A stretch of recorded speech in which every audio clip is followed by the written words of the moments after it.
Hey guys, SickMotion here with the patch 7.8 notes. Starts off with "What up, fam?" Rather cringy start, but we'll go into it here. The new champions. I'm not really going to talk about them right here since there's two of them, and I don't want to make the entire thing about it. It's basically a support and AD carry that kind of go together with the lore and have slight buffs when either one is on the team. They give the other one minor buffs and abilities. The AD carry I actually thought was a lot of fun to play. I'm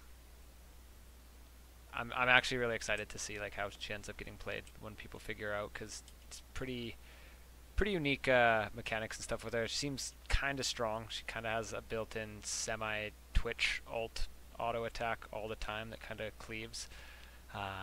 But yeah, if you want to look into those champions, you can go and look at this champion spotlights or Google it or whatnot. It's a little bit more than I would want to go over here.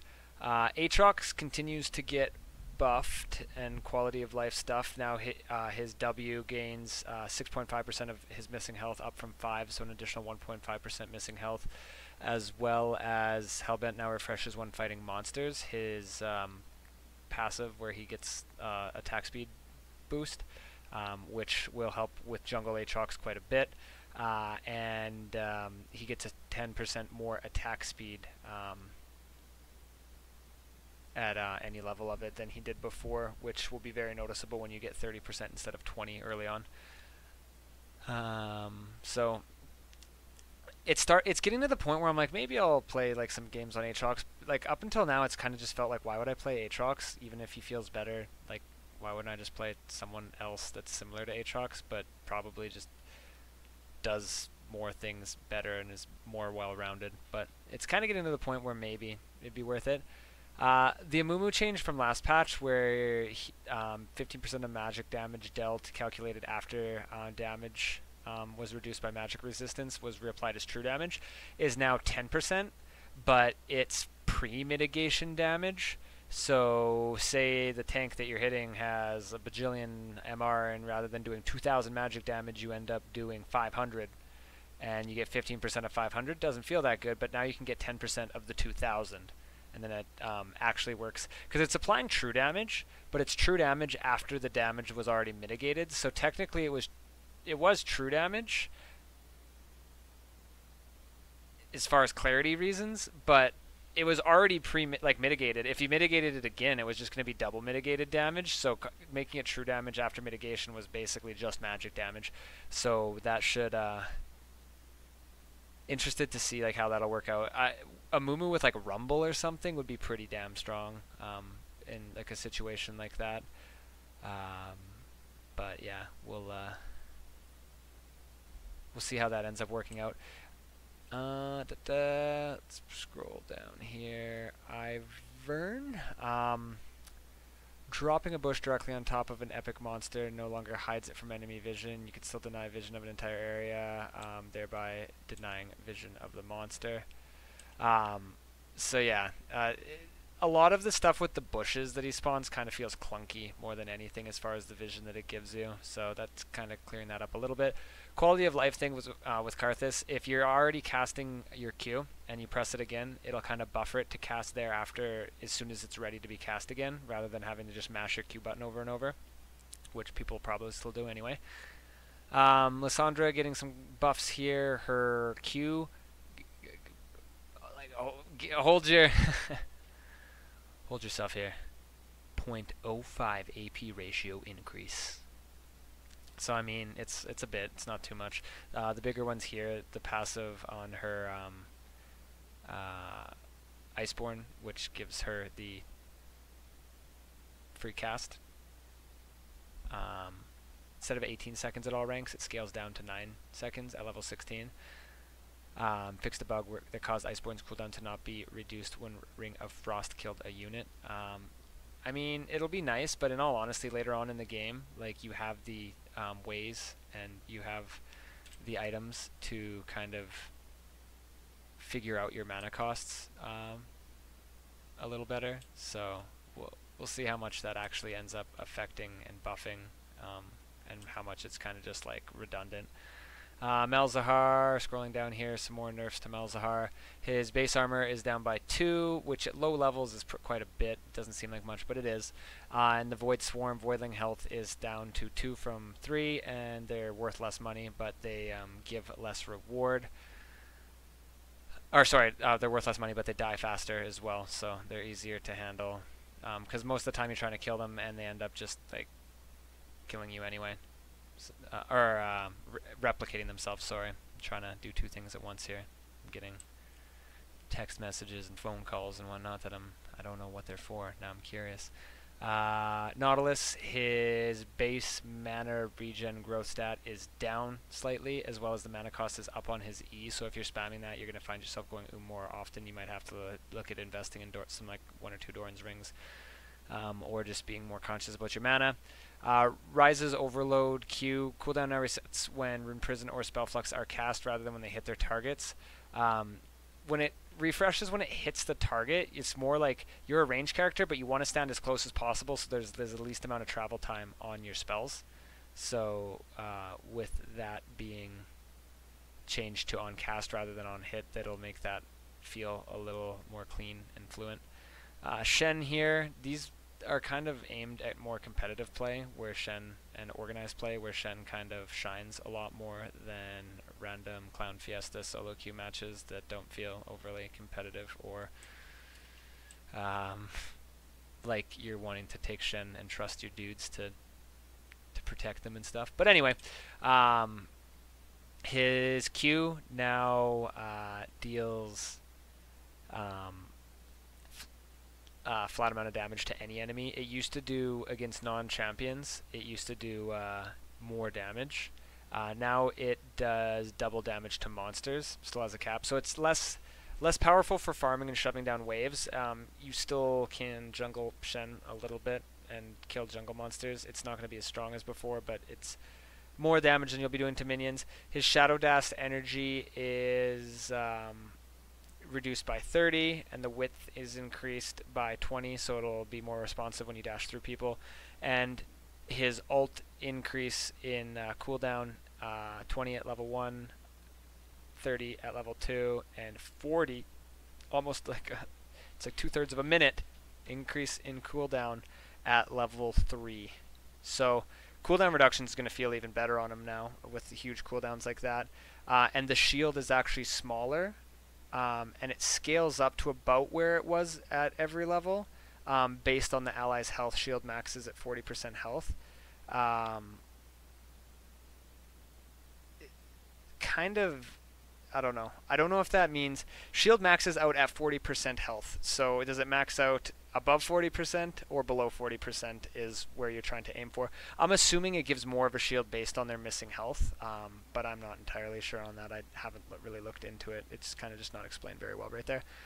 So interesting changes to Udyr here. The big one here that feels really nice is you're still going to need to level up the abilities that you want to use more often, because that's what's going to be giving you like the damage, the shields, like whatever you're getting out of it. It'll still gain bonuses from taking levels, but before it would feel really it felt really clunky in the fact that, say you were leveling Phoenix and not Tiger, which is kind of the way that it ended up going. You chose one of the damage abilities for the most part recently. If you switch into, say, Tiger, which has level 1, but your Phoenix is level 5, you're spending so much more mana to switch to the Tiger that's not even worth it. You're not getting much out of it anyway, because it's not leveled up. Not getting much damage or anything. But it's also just completely destroying your mana bar. So now the ability cost, rather than being on the abilities, is on his level. So that'll feel good. I think that's a nice change there. There's another change on the Tiger stance here. Rather than being 15% of his total attack damage is bonus damage while in Tiger stance, that's removed. But his first and third basic attack after while in Tiger stance applies the stance's damage over time effect. The damage over time effect is lowered. At higher levels, it's 230 from 230 to 150, and you don't get that like bigger burst from it, but successive Tiger Strikes against the same target will instantly deal all remaining damage that the previous stance had in addition to applying a new one. So say you have just a ridiculous amount of attack speed, or like I'm assuming our Rage Blade would affect this. Rage Blade might actually be decent on Udyr with a lot of these changes. It ends up pumping out the damage rather than just like overlapping the dots and just like restarting it. It'll actually use up all the damage that hadn't been applied yet and then start the new one. I haven't tried this. I thought it looked interesting, but I couldn't bring myself to picking Udyr top because it's kind of just like, why would I do that? It's kind of similar to Aatrox. It's like, seems like it would be okay. Seems fine, but I could just play something else instead. Turtle Stance. No longer gains lifesteal while in Turtle Stance, but his every a third attack, as well as the first one when switching, will heal him for 2.5 of his max health percentage. So it doesn't matter how much damage you do because it's not off lifesteal. It's off of, I need to scroll this down more, sorry. It's off just an instant proc. So rather than being reliant on having a lot of damage to get the lifesteal off in your turtle form, you just switch to it and you hit the first hit, you gain health back, and then you maybe hit a couple more times, gain health back on the third, and then you'll probably be switching into another stance. But it also scales with his missing health, increasing up to 5% of his missing health. I wonder what it would be like with a new Udyr with a Rage Blade. Every second hit is healing you for 5% of your missing health. Or sorry, 5% of your max health based on your missing health. That could be pretty interesting, actually. Stuff that I'd actually want to try on Udyr, basically. We'll see. I mean, getting a Rage Blade's kind of really expensive. Bunch of ARAM changes here. I'm not even going to go over them because I don't really play ARAM. So if you want to look at that, I'm actually going to skip the Twisted Tree Line stuff for the most part here. Basically, death timers are longer, earlier, shorter, later. It's harder to funnel experience onto one priority champion on the team is what they're trying to go with here, to kind of break the meta down of 2 laners with 1 support and no jungler, and then just kind of roaming as a team to do the jungle camps after pushing lanes and just like trying to get strong that way. It's kind of taking the focus off of that, but there's a lot of changes. I mean, I haven't played 3s in a while. I enjoyed playing 3s. I just haven't really been into it for a while now, actually, like a season or 2. I was Challenger in 3s, which wasn't overly the biggest accomplishment, but for like 3 or 4 seasons, I don't remember how many, but I haven't even like been ranked in 3s for a long time now because I haven't just been playing it. Storm Raider Surge now has a louder visual effect when it activates, so you'll be able to use your eyes to hear it. Just so you know, that's what louder visual means. Mini Krugs now leashed back to their nook, not the place they fell when their parent died. That actually felt really clunky, so that's nice that they changed that. Rift Scuttler now emerges a bit more slowly, allowing things that hit the killer to play. Okay, I think the Krug change is nice. Like I said, it felt clunky. Ward Audio Death now plays the good gold ka-ching sound. Let's kind of scroll through all of this. League client update.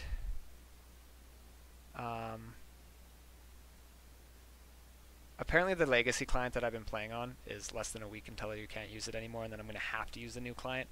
And there's just like little things that kind of I don't like about the new client. One of them being that when you click accept on the queue popping, it just plays this ambient tunnel annoying noise, and the only way to turn it off is to just disable sound effects entirely, which kind of seems stupid to have to do that, just because that really annoying, out of place ambient noise, it just like, maybe if it was quieter, but it's just way too loud and there's no way to toggle it individually. So that's kind of one of the things that kind of annoys me with it, but there's some other things that are kind of just feel clunky on it, but I mean, I guess I'll be forced to get used to it. Bug fixes here. Lucian's Q now costs the correct amount of mana, so apparently it didn't before. Fixed the bug where disconnecting during the cast of Galio's ult could cause Galio to be unable to target units and structures. Galio's W magic shield now properly recharges after he revives. Fixed a bug where Gragas' body slam would sometimes pass through targets close to walls. Nunu no longer gets a second passive after recalling. Fixed a bug where Jax could not use a Blast Cone plant after casting Q. I don't know exactly if that's what I was experiencing, but I had some times where I would like use my jump on Jax and I couldn't auto the Blast Cone, and I thought I was just not clicking it, but maybe there's more to that. Kha'Zix no longer shows incorrect visuals when evolving his R. Project E now correctly displays particles during meditate, not his base skin particles. High Noon Yasuo Chroma no longer uses base skin particles. Made Dragon Slayer Vayne's green chroma easier to see. Fixed a bug where Dragon Slayer's and Zauna's chromas were using classic skin sound effects. Gatekeeper Galio recall particles no longer stretch back to the spawning pool. Fixed a bug where Cosmic Reaver Castin's particles would flicker when zooming in and out. Fixed a bug where club names could disappear from the in-game scoreboard hover card. Fixed a bug where orders minions incorrectly spawned in Nexus turret. Orders minions? I don't know. I'm lost on that one. And then there is 2 new skins for the new champions. Cosmic Blade Master Yi and Conqueror Karma. Actually, I haven't seen those skins. The Master Yi one actually kind of looks cool. But yeah, that's the patch notes there. Like I said, I skipped... I mean, the 2 new champions this patch are probably the biggest part, and I skipped them. So if you were interested in going to see those, you can go and check those out. I just didn't want to focus on that and make it the main part of this, especially because I honestly haven't even played the support champion before. I never played it. I played the AD when I was testing it on the PBE last week, I think it was, or a couple weeks ago. And I played the AD a bit, but I don't remember too much about it, so I'm not going to pretend to. So, yeah, if you found the video helpful, liked it, make sure to drop a like, comment if there's anything you'd like to see change. I know my past couple patch note videos, there's been some mistakes that I made on it, and I've seen those in the comments, so appreciate that from you guys. I haven't been doing too many, as you might have noticed, like replays and stuff onto YouTube. I'm in the process of trying to get it figured out so that it doesn't record with audio. And what that'll do, well, it will record with audio. It won't record with the sound of the songs that are playing on the stream. Terrible at explaining this right now. So you'll hear my voice, you'll hear the in-game sound effects, you'll hear everything other than the music on the recording, so that YouTube won't have all of these issues with copyright things, having to mute parts of the video. Honestly, the videos that you guys get and see that have parts muted, and I get that's frustrating, are the videos that worked. For every video that works with that, there's probably 1 or 2 videos that didn't work. So I'm only putting out 30% of the videos that I actually take the time to crop, put onto YouTube, and release for you guys. It's a lot of extra work that I'm doing, and then in the end it just falls flat and fails. So rather than keep kind of like beating my head against the wall, I'm just going to get it figured out to not have the music in it, and then there shouldn't be those issues ever again, and then I can use pretty much any video off stream without any issue there. So that's kind of where I'm at with the recordings. I will be doing more once I get that figured out. So yeah, thanks for watching, guys. Take it easy, and we will see you next time.